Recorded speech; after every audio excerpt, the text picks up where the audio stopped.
So here are some tips for working in a general American accent. The first thing is, what is general American? If you have a character who is not from a specific region that is named in your script or in the casting call as being from anywhere like New York or LA or anywhere in the American South, the Midwest, if it's not named, the accent that I would recommend that you use is what's known as general American. So I hate to use the word neutral. It's not a neutral accent to someone from, say, Louisiana, but it's an accent that isn't from a locale that you can pin down. So it feels as though it's something that you would hear across the United States unless it's a specific location that you're working with. So this is general American. So the first thing that I recommend that you think about when you're working in a general American accent is the R sound, especially if you're not working with what we call a rhotic accent to begin with. Rhotic is an accent which says the R sound, the sound at the end of any word or any syllable. So if you wouldn't normally say the sound at the end of a word like F-E-A-R, then you probably have a non-rhotic accent. And a general American accent is a rhotic accent, so you're going to want to do those R's at the ends of syllables and the ends of words. So that requires a lot of rewiring in your brain. It feels really weird to start to look for all of these R sounds as you're speaking, especially if you're improvising. But what's great about working with a prepared text is that you can circle any R's that you see on the script that you wouldn't normally do yourself. It's important to know where they are, and it's important to know where they are not. So once you set your brain this task of looking for R sounds at the ends of words, it will start to seek them out for any open vowel. So that can lead to terrible mistakes like saying idea or America, because your brain is just going, okay, you gave me this task of looking for R's, I'm gonna just shut down any open vowel. So that's another thing to look for in your script. Just have a look for those open vowel ends of words like idea and make sure that you don't put an R sound into it where there shouldn't be one. The next thing that I would recommend within that same kind of scanning of your script, and this goes hand in my mind with the R sound, is the L sound. People don't think about this a lot, but in a general American accent, L's in every single place, at the start of words and at the ends of words. All of those L sounds are going to be what we call dark. And that means you have the back of your tongue up, so an ul as opposed to an sound.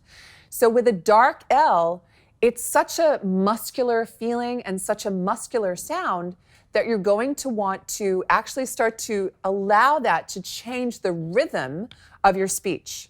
So for example, in an Australian accent, you might say, Phil, I feel good, I feel good, which would take a really short amount of time. But in a general American accent, because that L on the end of the word F-E-E-L is so muscular and full and rich and juicy, it may actually become syllabic. I feel good. I feel good. So that's going to change the rhythm of your speech. And if you're not building that into the delivery of your text, you will trip over it. If you haven't built in your R's and you haven't built in your L's, as you're trying to free flow with your accent in your dialogue, the mouth will just start to drop some sounds. And R's and L's, I think, are pivotal to this accent. They're a real tell if we're talking about whether or not you sound authentic. So look for the R's, look for the L's, and build them in. So the next thing I want to talk about is tune and stress. Some people associate the general American accent with being quite flat. Now, if you're comparing to something like maybe a standard English accent, that can be true. But it doesn't mean that it's a boring accent to listen to. It's a really, it has an easy melody and can be increased by the way that you are trying to connect to text or what's going on with your character. So don't feel like it just has to be flat and you can just talk like this the whole time and it's not really important for you to really put any melody into what you're saying, because that, from an audience's perspective, it's really fatiguing to listen to. If your audience has to pull out the keywords because you've gone flat, even if it's authentic, that's not really that enjoyable for them to listen to. So it is something where you can use melody in this accent. That's absolutely fine. Now, I think what's really important in this accent, one of the key differences between some of the other accents that you may be familiar with, is that this accent really supports ends of lines. So whereas the Australian accent or some of the British accents may drop off the ends of lines, it's like you really throw the ball as you're throwing your line across to the person that you want to receive it, And in an Australian accent or some of the British accents, you kind of throw it and it just kind of lands at people's feet. So with a general American accent, it's like you're hitting the ball across to your listener, to your receiver, and you really want to make sure not only that they receive it, but you hang around and kind of almost wait for the ball to come back to you. Now that's quite different in terms of its energy from something like an Australian accent or from some of the British ones, where it feels like you throw the ball, but then you don't really hang around to see what happens. You can just die off at the end of the sentence. That really isn't the way that a general American accent works. So you really have to commit not only to the end of the line, but past the end of the line. You really want to make sure that what you say and the way that you say it is received easily and the very first time that you say it. So one of the things that I love to, the sayings that I love to think about when I'm working with a general American accent is that Americans don't have to repeat themselves. You don't find people going, I'm sorry, I didn't catch that in a general American accent. You heard it. You heard it the first time. So make sure that you're committed and taking that energy to the very end of the line and slightly beyond. Stay in the game. Wait for that receipt. Wait for that next line coming back to you, that thought. Even if you're working in a monologue, you really want to feel like this is an interaction, not just a stand and deliver. So we could talk about a lot of different vowel and consonant sounds that change in a general American accent, but I want to just pick out a couple.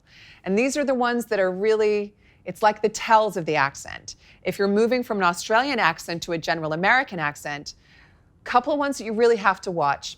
Firstly, the E sound, as in leaf or street or feel. I like to talk about the idea that this is a top shelf sound. So I talk about it being top shelf because your tongue is high in your mouth. But what happens with an Australian accent is that you slide up to it. So street, feel, leaf. And with a general American accent, you got to go straight onto that top shelf. You can't slide up to it. It's the same with the oo sound, which is also a top shelf sound, but it's kind of behind you.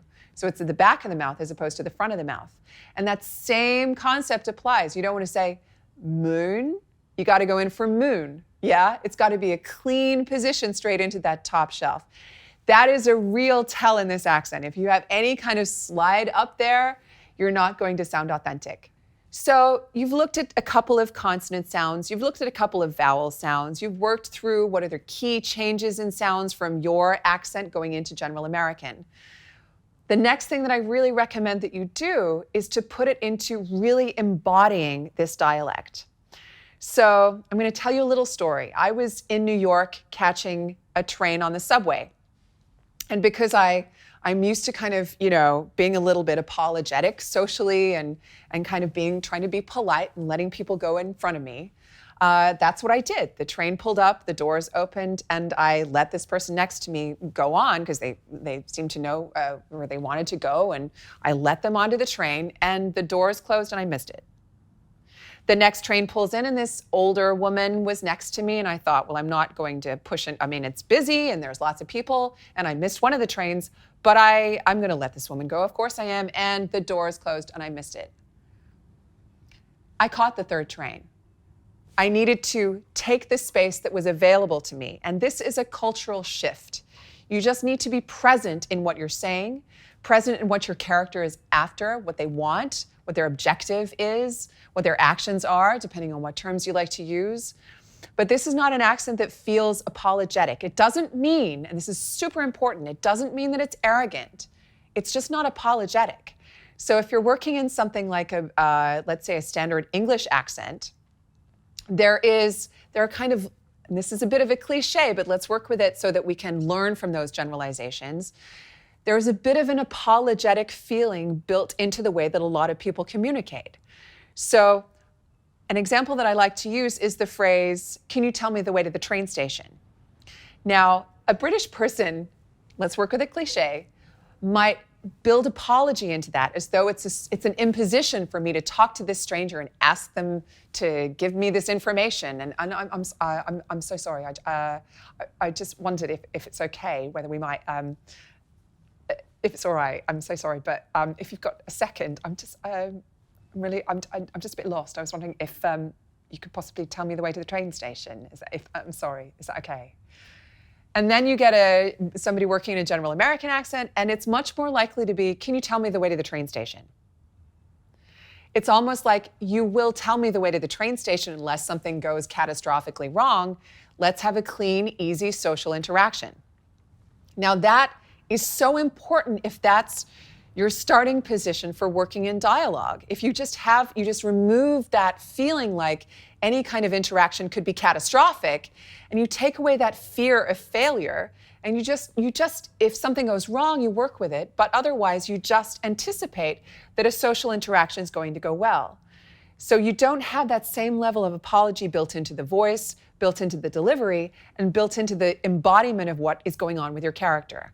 So it's really important that you take all of those sound changes, those tune, stress, all of the elements that actually make up the audio of what you're doing, and then you need to embody it. It doesn't mean that everybody is arrogant. It doesn't mean that everybody is super confident, but it's a real social difference. And it can mean that if you have that cultural apology built into your delivery and you're not aware of it, you may not be communicating what you're wanting to communicate with your character.